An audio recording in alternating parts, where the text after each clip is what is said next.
এই পিচ্ছি, তুই এখানে কি করস? আর তোর সাহস কি করে হয় আমার বাসর ঘরে আসার? আপনি এখানে কি করেন? এখানে তো আমার বউ থাকার কথা। কি? তুই আবির আহমেদ মাহিন?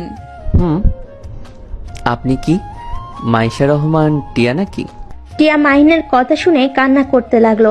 টিয়া রেগে কান্না করতে করতে বলল, আমি আব্বুকে ছাড়বো না, জোর করে বিয়ে দিল, আবার নাকি আমার জুনিয়র ছেলের সাথে। আমি এই বিয়ে মানি না। টিয়া কথাটা বলে কান্না করতে লাগলো। মাহিন মনোযোগ দিয়ে টিয়ার কান্না দেখতে লাগলো। টিয়া রেগে বলল, এই পিচ্চির বাচ্চা, তুই এভাবে তাকিয়ে থাকস কেন?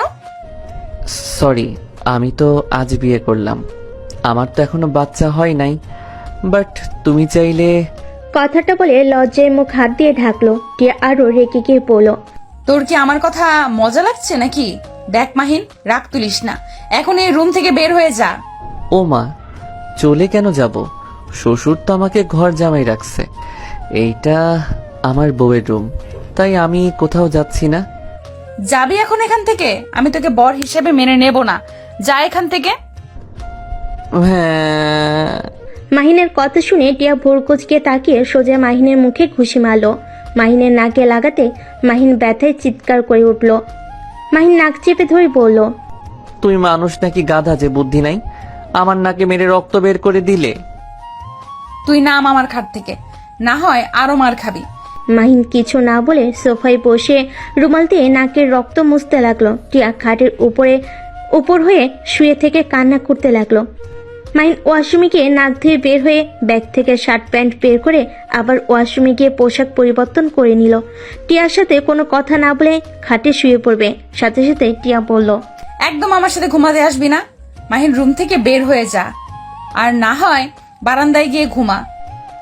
মাহিন টিয়ার কোল বালিশটা জড়িয়ে ধরে শুয়ে পড়ল। টিয়ার কোল বালিশটা টান দিয়ে মাহিন টিয়াকে টান দিয়ে বুকের উপর ফেলে দিয়ে জড়িয়ে ধরলে টিয়া বলল, বদমাইশ, আমাকে ছাড়, না হলে কিন্তু তোর ওই জায়গায় লাথি মারবো। ছাড়বো না, আর আমি জানি মারতে পারবে না। মারলে তোমার নিজেরই লস। তোকে স্বামী হিসেবে মানি না, সেখানে লাভ লস দেখতে যাব কোন দুঃখে? মাহিন, সত্যি সত্যিই কিন্তু আমি লাথি মারবো। মাহিন টিয়ার শরীরের উপরে পা তুলে দিয়ে শক্ত করে জড়িয়ে ধরে চোখ বন্ধ করলো। টিয়া ছুটার চেষ্টা করতে লাগলো। মাহিন টিয়ার পিঠে হালকা করে কামড় দিয়ে ধরলো। টিয়া কান্না করতে করতে বলল, এই কুত্তা ছাড়, ব্যথা লাগছে। মাহিন মুখ সরিয়ে দিয়ে ঠোঁটের স্পর্শ দিয়ে বলল, চুপচাপ ঘুমাতে দাও, না হইলে কিন্তু আমার অধিকার জোর করে নিয়ে নিব। আমি ওয়াশরুমে যাব, শাড়ি পরে ঘুমাতে পারবো না।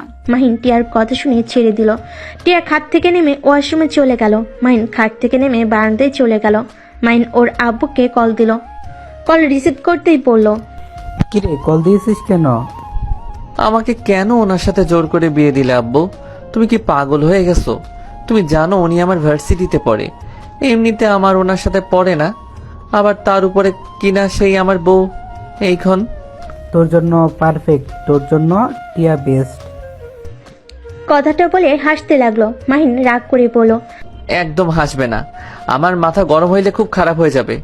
আর এই মেয়ে অলরেডি আমার নাকে ঘুষি দিয়েছে, রক্ত পর্যন্ত বের হয়েছে।